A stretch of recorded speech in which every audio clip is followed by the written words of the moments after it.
نعود لكم مجددا أعزائنا متابعين سعودي هورس في لقاء جديد مع الفارس الأمير عبد الله بن متعب. نرحب بك في سعودي. هلا عبد الله. أهلا وسهلا. البطولة الدولية راح تنطلق إن شاء الله بعد بكرة. المهرجان انطلق قبل أسبوع والوطن عدت الحمد لله بنجاح رائع، الكل يثري عن النجاح. كيف استعدادك للبطولة الدولية الفايف ستار بعد ما شفت مستواك في بطولة للوطن؟ بسم الله الرحمن الرحيم. والله اتمنى ان شاء الله اني اكون مستعد.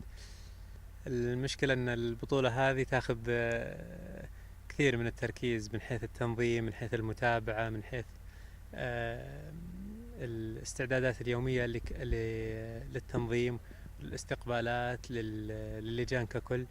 اتمنى ان شاء الله ان الاسبوع الاول يكون الكل عرف شغله على على ما يرضي، سواء اللجان المختصة في كل مجال على حدة، أو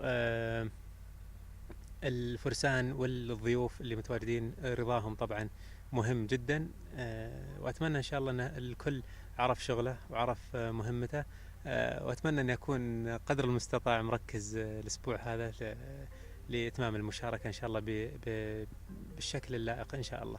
إن شاء الله. تحدث كرئيس لجنة منظمة، كمستوى بعد بطولة الوطن.